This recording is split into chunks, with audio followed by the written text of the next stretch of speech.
సంచలనం సృష్టించిన ప్రణయ్ హత్య కేసుపై నల్గొండ కోర్టు తుది తీర్పు వెలువరించింది. ఈ కేసులో ఏటూగా ఉన్న సుభాష్ శర్మకు ఉరిశిక్ష విధించింది. మిగతా ముద్దాయిలకు యావజ్జీవ కారాగార శిక్ష విధించింది.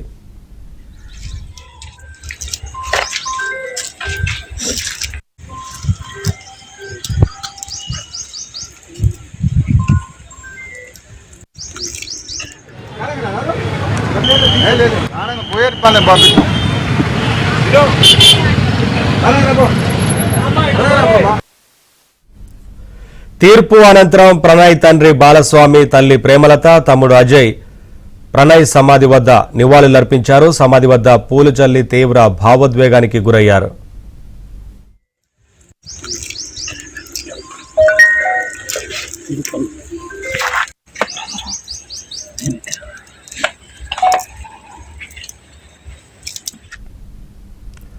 మిర్యాలగూడకు చెందిన అమృత వర్షిని ప్రణయ్ ప్రేమించి పెళ్లి చేసుకున్నారు. కులాలు వేరు కావడంతో వీరి వివాహాన్ని అమృత తండ్రి మారుతీరావు ఒప్పుకోలేదు. మారుతీరావు సుపారీ గ్యాంగ్తో 2018 సెప్టెంబర్ 14న ప్రణయ్ను హత్య చేయించాడు. ఈ కేసులో A1గా అమృత తండ్రి మారుతీరావు, సుపారీ గ్యాంగ్కు చెందిన సుభాష్ శర్మ A2గా, A3గా అస్గర్ అలీ, A4గా అబ్దుల్ భారీ, A5గా కరీం, A6గా అమృత బాబాయ్ శ్రవణ్, A7గా శివ, A8గా నదీంలను చేరుస్తూ పోలీసులు కేసు దర్యాప్తు చేశారు. 7 ఏళ్ల పాటు కోర్టులో విచారణ కొనసాగింది. సుపారీ గ్యాంగ్ సాయంతో తండ్రి మారుతీరావు చంపించినట్లు పోలీసులు సాక్ష్యాలను సమర్పించారు. ఈ కేసును ప్రతిష్టాత్మకంగా తీసుకున్న పోలీసులు అన్ని కోణాల్లో విచారించి 2019 జూన్ 12న 1600 పేజీల్లో ఛార్జ్షీట్ను దాఖలు చేశారు.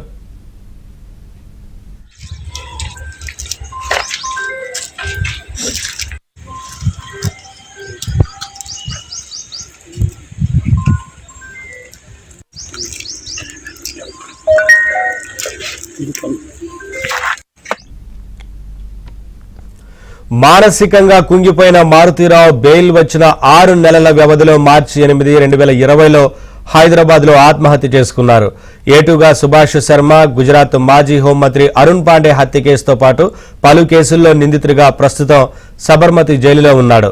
A3 అస్గర్ అలీ కూడా ప్రస్తుతం చెంచలగూడ జైలులో ఉన్నాడు. ఈ కేసులో A2 సుభాష్ శర్మ, A3 అస్గర్ అలీ విచారణ ఖైదీలుగా ఉన్నారు. మిగిలిన 5 నిందితులు బెయిల్పై విడుదలై కోర్టు విచారణకు హాజరయ్యారు.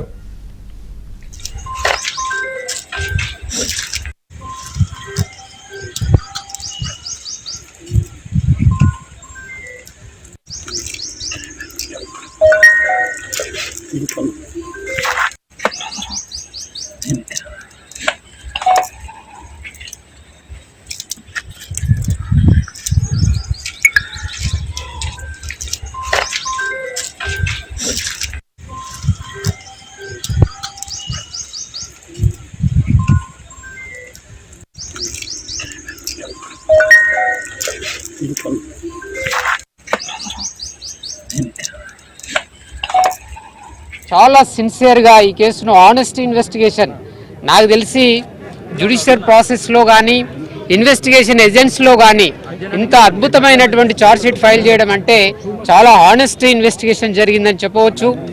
వారు ఏదైతే కోర్టు ముందులో ప్రవేశపెట్టారో documentary evidence, electronic, technical, oral, మొత్తంగా 78 మంది ప్రాసిక్యూషన్ విట్నెస్లను కోర్టులో ప్రొడ్యూస్ చేసి ఎగ్జామ్ చేయడం జరిగింది. ఇందులో దాదాపు 17 మంది సైంటిఫిక్ ఆఫీసర్లు వాళ్ళు నిందితుల మొబైల్ ఫోన్లు ఆఫ్టర్ అరెస్ట్ తర్వాత కలెక్ట్ చేసి వాటిని అనలైజ్ చేసి ఒకరికొకరు కనెక్టివిటీ ఎట్లా ఉందో after commission of the murder of the Pranay Kumar తర్వాత దానికంటే ముందు వాళ్ళు ఎట్లా సంభాషించుకున్నారో పూర్తిగా రిట్రైవ్ చేసి అనలైజ్ చేసి రిపోర్ట్ చేశారు.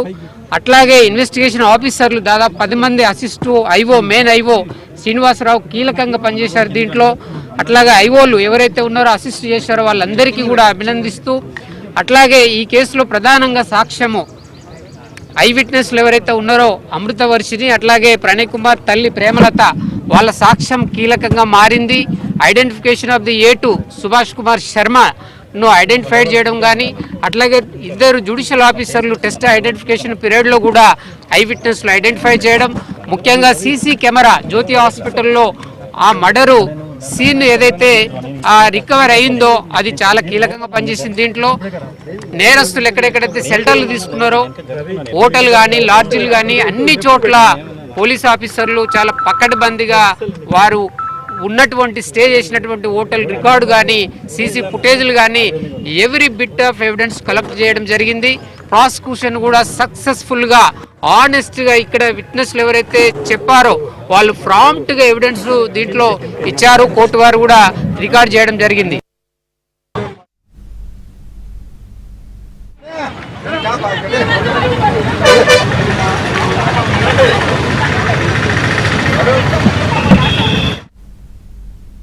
ఈ కేసు విచారణ తీర్పుకు సంబంధించి పూర్తి వివరాలు మా ప్రతినిధి రవి లైవ్ ద్వారా అప్డేట్స్ అందిస్తారు.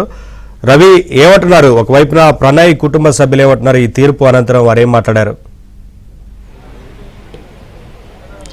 నరేష్, సంచలనంగా మారినటువంటి ప్రణయ్ హత్య కేసులో వెలువడినటువంటి తుది తీర్పును ఆ ప్రణయ్ కుటుంబ సభ్యులైతే న్యాయం జరిగిందని చెప్పేసి ఆవేదన వ్యక్తం చేస్తున్నారు. తమకు కొడుకు లేని లోటును తీర్చలేదు, కానీ సమాజంలో జరిగినటువంటి తమ కొడుకు హత్యకు జరిగినటువంటి కేసులో న్యాయం జరిగింది. ఇలాంటి సుపారీ గ్యాంగ్లకు చేసేవారికి ఇది ఒక కనువిప్పు లాంటిదని చెప్పేసి అయితే ప్రణయ్ తల్లిదండ్రులు చెప్పడం జరిగింది. ప్రస్తుతం మనం నల్గొండ కోర్టులో ఉన్నాము. ఏదైతే మొత్తం 8 మంది నిందితుల్లో A1గా ఉన్నటువంటి అమృత తండ్రి మారుతి రావు ఇప్పటికే సూసైడ్ చేసుకొని చనిపోయడం జరిగింది 2020 మార్చిలో. అదేవిధంగా మిగిలిన 7గురికి కూడా యావజ్జీవ కఠిన కారాగార శిక్ష, A2 సుభాష్ శర్మ కుమార్కు ఉరి శిక్ష విధిస్తూ నల్గొండ SC/ST సెషన్స్ 2వ అదనపు కోర్టు అయితే తీర్పు ఫైనల్ జడ్జిమెంట్ అయితే ఇచ్చిన పరిస్థితి. కొద్దిసేపటి క్రితమే ఏదైతే A3గా ఉన్నటువంటి అస్గర్ అలీ ఏదైతే గుజరాత్ మాజీ హోంమంత్రి అరుణ్ పాండ్యన్ హత్య కేసులో ఉన్నటువంటి అస్గర్ అలీ సబర్మతి జైల్లో అక్కడ శిక్ష అనుభవిస్తున్నారు. అయితే ఫైనల్ జడ్జిమెంట్ కావడంతో ఈరోజు సబర్మతి జైలు నుంచి ఇక్కడికి తీసుకురావడం జరిగింది. ఫైనల్ జడ్జిమెంట్ వచ్చిన నేపథ్యంలో యావజ్జీవ కఠిన కారాగార శిక్ష పడిన నేపథ్యంలో కొద్దిసేపటి క్రితం A3గా ఉన్నటువంటి అస్గర్ అలీని నల్గొండ కోర్టు నుంచి నేరుగా సబర్మతి జైలుకి అయితే తరలించడం జరిగింది. ఇక ఈ కేసులో ప్రధానంగా ఉన్నటువంటి A2 ఏదైతే ప్రణయ్ను హత్య చేస్తూ సీసీ కెమెరాల్లో రికార్డ్ అయినటువంటి దృశ్యాల్లో కనిపించినటువంటి A2 సుభాష్ శర్మ కుమార్ను కొద్దిసేపటి క్రితం కోర్టు నుంచి హైదరాబాద్ చంచల్గూడ జైలుకి అయితే తరలించడం జరిగింది. మిగిలిన ఉన్నటువంటి 5గురిని మిగిలినటువంటి అయితే బెయిల్పై ఉన్నటువంటి 5గురిని కూడా ఈ కొద్దిసేపట్లో నల్గొండ కోర్టు నుంచి ఇక్కడ నల్గొండ సబ్ జైలుకి అయితే తరలించేందుకు జరుగుతున్నటువంటి ఏర్పాట్లన్నీ కూడా పూర్తిగా వస్తున్నట్టు తెలుస్తోంది. అయితే కేసుకు సంబంధించినటువంటి ఫైనల్ జడ్జిమెంట్ న్యాయమూర్తి ఇచ్చేటటువంటి నేపథ్యంలో ఏదైతే A2గా ఉన్నటువంటి సుభాష్ శర్మ కుమార్కు తెలుగులో ఉరిశిక్ష పడిందని చెప్పడంతో అతనికి తెలుగు రాకపోవడంతో తర్వాత న్యాయవాది చెప్పడంతో అతడు కన్నీటి పరిమితమైనటువంటి పరిస్థితి అయితే నెలకొంది. తర్వాత తమకు న్యాయం చేయాలి అని చెప్పేసి హార్ట్ పేషెంట్స్ అదేవిధంగా చిన్నపిల్లలు ఉన్నారని చెప్పేసి తమకు వేసినటువంటి శిక్షను తగ్గించాలని చెప్పేసి కూడా కోరడం జరిగినట్టుగైతే మనకైతే తెలుస్తూ ఉంది. మొత్తంగా ఏదైతే ఈ A6గా ఉన్నటువంటి అమృత బాబాయ్ ఏదైతే తిరునగర్ శ్రవణ్ కుమార్ కుటుంబ సభ్యులైతే ఇక్కడికి కోర్టు ఆవరణలోకి రావడం జరిగింది. తమ తండ్రి ఏం తప్పు చేశారని, ఎందుకు శిక్ష వేశారని చెప్పేసి శ్రవణ్ కుమార్ కూతురుతో పాటు వారి కుటుంబ సభ్యులు కన్నీటి పరిమితమని చెప్పేసి కూడా కొంత మీడియా పైన కూడా అసహనం కూడా వ్యక్తం చేసినటువంటి పరిస్థితులు అయితే ఇక్కడ కనిపించాయి. ప్రస్తుతం ఏదైతే ఇప్పటికే ఈ కేసులో 2 నిందితులను ఏదైతే A3గా ఉన్నటువంటి అస్గర్ అలీని సబర్మతి జైలుకు అదేవిధంగా A2 సుభాష్ శర్మ కుమార్ను చెంచల్గూడ జైలుకి అయితే తరలించడం జరిగింది. మిగిలిన 5గురిని నల్గొండ సబ్ జైలుకు తరలించేటటువంటి ఏర్పాట్లు అయితే జరుగుతున్నాయి. రవి, సుదీర్ఘకాలం పాటు విచారణ జరిగిన ఈ కేసుకు సంబంధించి వాదించిన న్యాయవాదులు ఏం చెప్తా ఉన్నారు? దాదాపు 2018లో జరిగినటువంటి హాస్పిటల్ నుంచి బయటకు వస్తున్నటువంటి ప్రణయ్ను హత్య చేసినటువంటి ఈ కేసు సుదీర్ఘంగా 7 ఏళ్ల పాటు జరిగింది. 2019లో జూలైలో పోలీసులు ఛార్జ్షీట్ 1400 పేజీలతో హత్యకు సంబంధించినటువంటి అణువున ఆధారాలు సేకరించి 1400 పేజీల ఛార్జ్షీట్ని అయితే కోర్టుకు సమర్పించడం జరిగింది. అయితే ఈ కేసుకు సంబంధించి 2 తెలుగు రాష్ట్రాల్లో కులాంతర వివాహ నేపథ్యంలో జరిగినటువంటి ఈ హత్య కేసును ప్రభుత్వం న్యాయం చేసేందుకైతే స్పెషల్ పీపీని అపాయింట్ చేసింది. SC/ST సెషన్స్ కోర్టుకు సంబంధించి పబ్లిక్ ప్రాసిక్యూటర్గా దర్శనం నరసింహ వివరించారు. ఎటువంటి ప్రలోభాలకు కూడా లోను కాకుండా తమ వైపు నిలబడి న్యాయం జరిగేలా తమ కొడుకు హత్యకు సంబంధించినటువంటి కేసులో దోషులకు కఠినమైన శిక్షణ పరిధిలో వివరించినటువంటి న్యాయమూర్తి దర్శన నరసింహను ఆ ప్రణయ్ తండ్రి బాలస్వామి అయితే అభినందించారు. తమ కొడుకు లేని లోటునైతే పూడ్చలేదు, కానీ చట్ట ప్రకారం చట్టం ఎలాంటి ప్రలోభాలకు గురి కాకుండా తమకు న్యాయం చేసిందని చెప్పేసి అయితే బాలస్వామి చెప్తున్నారు. మరోపక్క ఏదైతే స్పెషల్ పీపీ ఉన్నటువంటి దర్శనం నరసింహ కూడా ఈ కేసును అత్యంత ప్రతిష్టాత్మకంగా తీసుకోవడంతో పాటు కేసును వాదించడంలో, నేరస్తులకు శిక్ష పడడంలో ఉన్నటువంటి ఆధారాలన్నింటినీ కూడా కోర్టుకు సమర్పించడంతో పాటు బాధితులకు న్యాయం జరిగేలా వ్యవహరించడం చెప్పేసి మనతో చెప్పడం జరిగింది. ఏబిఎన్తో ఏదైతే ఇలాంటి కేసులు సుపారీ గ్యాంగుల ద్వారా ఇలాంటి సమాజంలో కులాంతర వివాహం చేసుకున్నటువంటి వారిపై జరుగుతున్నటువంటి ఈ హత్యలకు ఒక కనువిప్పు లాంటిది ఈ కేసు తీర్పు అని చెప్పేసి పీపీ దర్శన నరసింహ ఏబిఎన్తో చెప్పడం జరిగింది. మరొక వైపున అమృత బాబాయ్ శ్రావణ్కు ఇందులో శిక్ష పడింది. శ్రావణ్ కుటుంబ సభ్యులు కూడా కోర్టు వద్దకు వచ్చినట్లుగా తెలుస్తూ ఉంది కదా. ఈ తీర్పు అనంతరం వారేమన్నారు రవి? ఇప్పటికే ఏదైతే ఫైనల్ జడ్జిమెంట్ వచ్చిన తర్వాత A6గా ఉన్నటువంటి అమృత బాబాయ్ తిరునగర్ శ్రవణ్ కుమార్కి సంబంధించినటువంటి కుటుంబ సభ్యులందరూ కూడా కోర్టు ఆవరణలోకి వచ్చారు.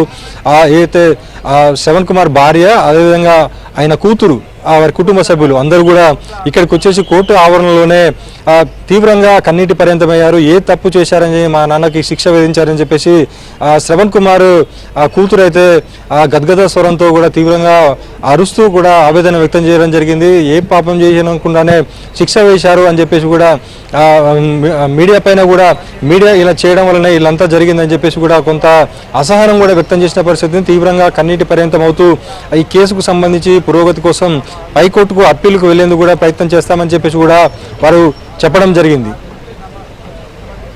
Thank you Ravi, thanks for the updates.